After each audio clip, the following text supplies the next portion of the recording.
People treat phrases like they're harmless, just noise, just a habit. But a phrase is never just a phrase. It's a compressed philosophy, a whole worldview folded into a short sentence, the kind you reach for when you don't have time to think, when you're tired, when you're irritated, when you're under pressure. That's why the same lines keep coming back, not because they're true, because they're efficient. The mind likes shortcuts. It keeps what's quick, what's familiar, what protects you from discomfort. And over time, the mouth becomes the spokesperson for those shortcuts. You don't even choose the sentence anymore. It chooses you. If you want to understand what someone is really made of, you don't chase their explanations. You listen for the engine underneath the words. Because most foolish speech isn't random. It's manufactured by a few predictable drives. One, self-protection. The need to avoid shame. The need to stay innocent. The instinct to push blame away before it can touch the ego. Two, status control. The need to never look small, to never look uncertain, to keep your position by sounding certain, even when you're not. Three, pain avoidance. The need to avoid effort, avoid discipline, avoid the slow discomfort of becoming better than you currently are. And here's the practical point. When you hear a phrase that feels rotten, don't rush to argue with it. Don't get pulled into the surface meaning. Instead, identify the engine. Is this self-protection speaking? Is this status control? Or is this pain avoidance trying to keep a man comfortable? Once you can name the engine, the sentence loses its power. And what comes next becomes easier to see. Because the 5 phrases we're about to look at are not opinions. They're defenses. There's a sentence that sounds harmless until you hear it often enough. It's not my fault. Not because it's always wrong. Sometimes life really does deal uneven hands. Sometimes the cause is outside you, but listen carefully.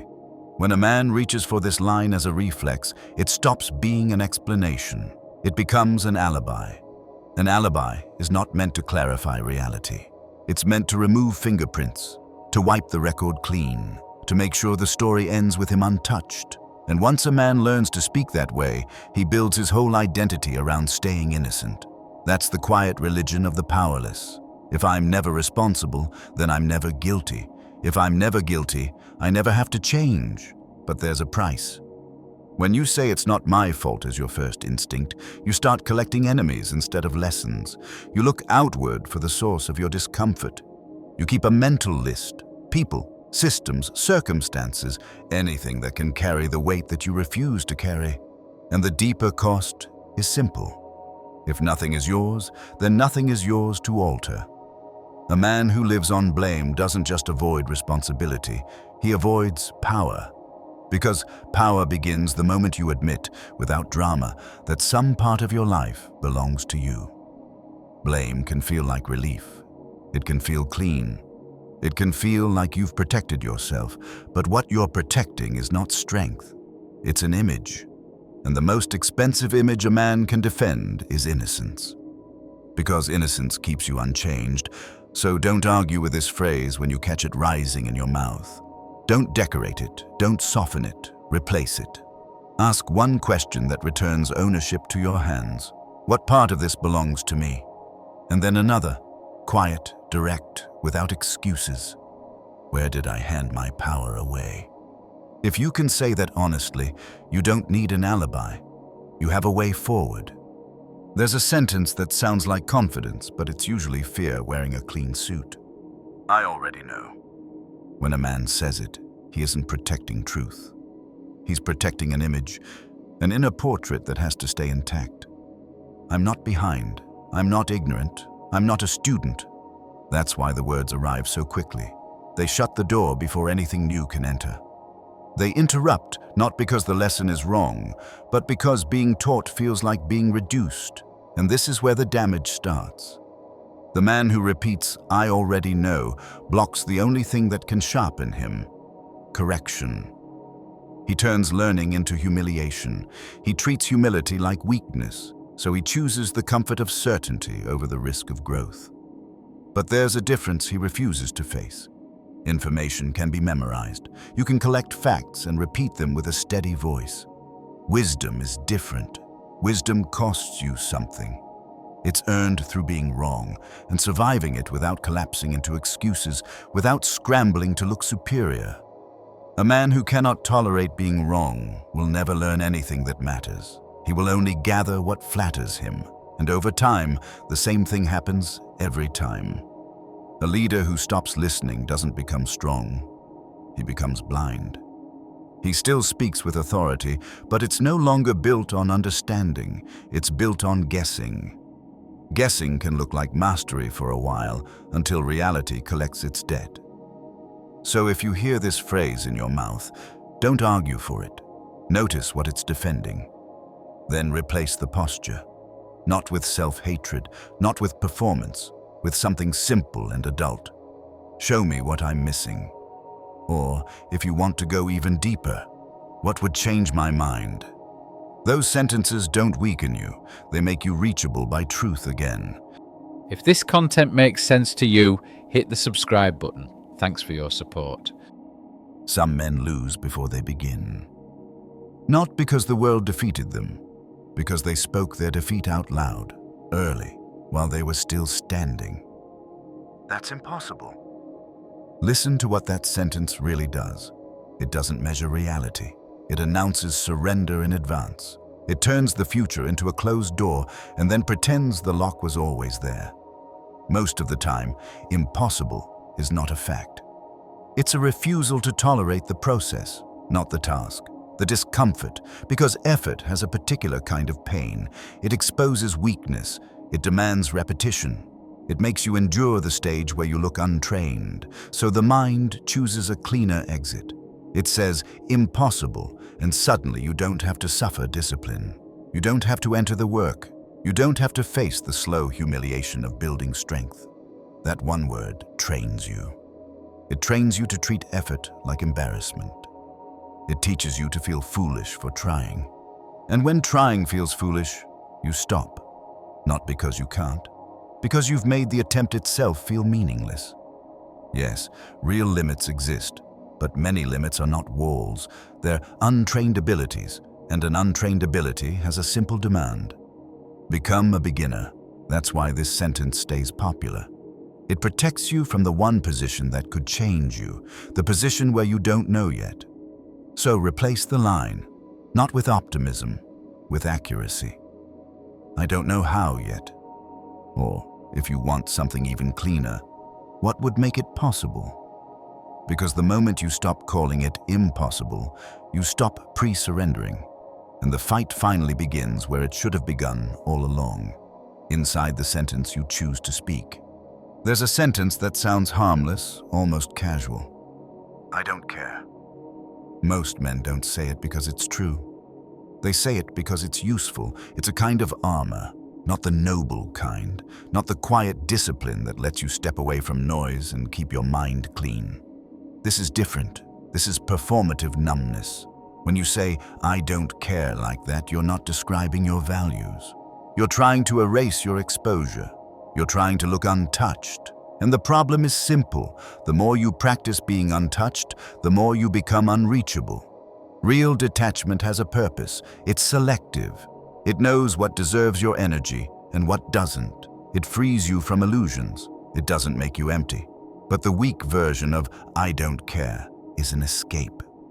An exit sign you point to whenever duty appears, whenever effort is required, whenever you feel the weight of wanting something. It's often hiding something specific.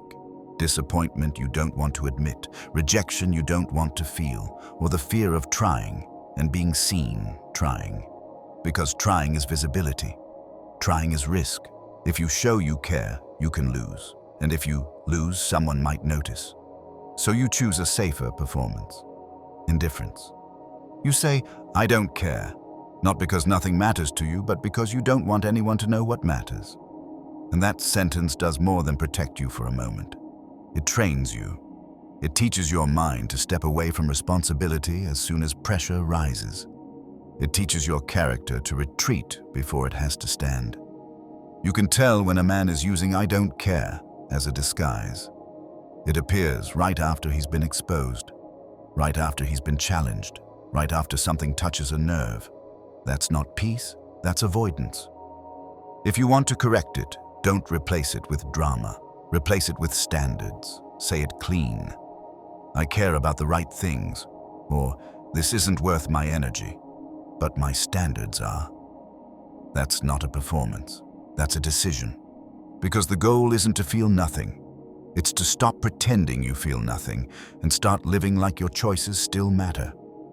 There's a sentence that turns life into a checkout counter. What's in it for me? On the surface, it sounds practical, almost smart, but listen closely to what it does inside a man. It trains him to weigh every moment with the same cold scale, profit or loss, not in money, something worse, in spirit, in loyalty, in basic human decency. A man who lives by that sentence becomes cheap in a very specific way. He can't move unless he's being paid. He can't show up unless he's getting something back. He can't help unless it improves his position. Everything has to return something immediately, or he calls it pointless. That's the trap, because the things that build real strength don't always pay fast. Trust doesn't pay fast. Reputation doesn't pay fast. Respect doesn't pay fast. They accumulate quietly through actions that don't cash out on the spot. Transactional thinking destroys long-term power for one reason: it makes you predictable in the worst way. People learn that you're not guided by principle. You're guided by advantage. And once they learn that, they stop offering you anything that requires his faith. They stop giving you access. They stop opening doors that only open for men who are steady. You might think you're being strategic, but what you're really doing is teaching everyone around you a single message. Don't rely on me. A man who only helps when it benefits him doesn't look strong. He looks rented, useful for a moment, then gone. And when loyalty is required, when the moment demands something that can't be bought, he's suddenly exposed, because he has no language for duty, only deals.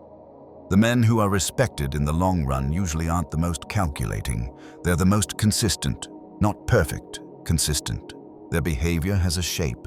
Their choices don't change every time a new reward appears. So if you ever catch that sentence rising in your mouth, what's in it for me? Don't decorate it. Don't justify it. Just hear it for what it is, then replace it with a question that has weight. What does this cost me in character if I refuse? And another. What kind of man does this action train me to be? Because that's the real exchange happening underneath your life. Not what you get, what you become. If you want to read someone accurately, don't stare at their words like they're a poem. Watch when the words appear. Timing tells you more than vocabulary ever will. There are 3 situations where the tongue stops performing. First, pressure, a mistake, a consequence, a moment where something costs them. Under pressure, the mask slips because the mind is busy surviving. Second, boredom. Not the highlights, not the dramatic moments, the empty minutes.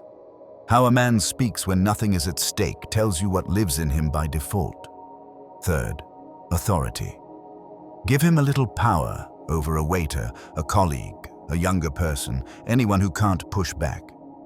That's where you'll hear what he thinks he's entitled to. Now listen for patterns. Blame shows up fastest after consequences. That's when you'll hear the reflex to redirect guilt. I know shows up around advice, around correction, around feedback. It's a shield raised before the message even lands. Impossible tends to arrive right before commitment, when effort is about to become real. I don't care often appears right after emotional exposure, after something vulnerable was close enough to leave a mark. And what's in it for me comes out when loyalty is required. When the moment asks for steadiness, not calculation. Here's the point. Don't try to reform this. Don't negotiate with it. Don't volunteer to be the lesson that fixes them. Just decide the distance they deserve. That decision will save you time, and it will save you from confusing warning signs with potential. Character doesn't usually collapse in one dramatic moment. It leaks out through default sentences. The lines you reach for when you're tired, cornered, exposed. So if you want a real change, don't start with a grand decision. Start with a replacement. Language first, then the man behind it. Here's the method. You pick one phrase, not all of them. One. The one you're most guilty of. The one you say without thinking, because it protects you. Then you watch for the moment it appears. Stress, shame, laziness, pride. Whatever pulls that sentence out of your mouth, you don't argue with the moment. You study it, and you write a replacement line. One sentence, clear, direct. Something you can actually say when your mind is crowded. Then you rehearse it, not for performance, for reflex. Like you're training your mouth to stop betraying you. At night, you do a short review. No speeches, no excuses. Just 3 questions. Where did my mouth lower my standards today? Where did my mouth protect my ego? Where did my mouth keep my future small? That's it. You don't need more. You just need the honesty to see what came out of you. And why? Because your life is steered by what you say when you don't have time to perform. If one of those phrases hit you, don't defend it. Watch it and replace it.